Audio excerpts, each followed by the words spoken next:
Hi hi. நீங்க வந்துட்டு ஒரு மில்க் ஷேக் செய்யலாம்னு சொல்லிட்டு ட்ரை பண்ணலாம்னு நினைச்சேன். இன்னைக்கு மழை பெஞ்சதுனால வந்துட்டு கூலிங்கா மில்க் ஷேக் சாப்பிட்டா தொண்டைக்கு நல்லதுன்னு பெரியவங்க சொல்லி நாங்க ட்ரை பண்ணி இன்னைக்கு சமைக்க போறோம். சபா இப்பவே கண்ணை கட்டுது. நாங்க ட்ரை பண்ணி இன்னைக்கு சமைக்க போறோம். சமைப்போதில்ல ட்ரை பண்ணி குடிக்க போறோம்.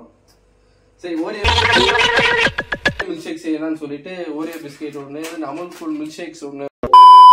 நம்ம வந்துட்டு ஓரியோ பிஸ்கெட்டை பிரிச்சு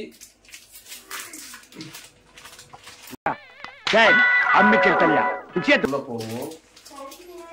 எங்க அம்மாலாம் ஜூஸ் சொன்னா, எங்க அப்பா மழை தட்டுல ஜூஸ் சொன்னா ஊசி குத்திடுன்னு பயமுறுத்துறாங்க. இவங்க வீட்டுல என்ன மில்க் ஷேக் எல்லாம் குடுக்குறாங்க.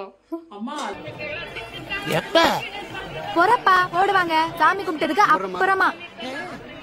அது வந்து ஃப்ரூட்ஸ்மா, ஜரம் வந்துடும். மில்க் ஷேக்மா, மில்க் லைட்டா ஒரு 10 போ நாம தான் சாப்பிட போறது.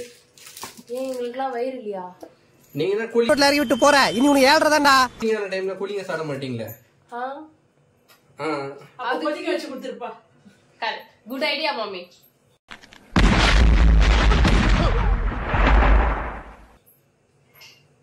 நெக்ஸ்ட் பால்.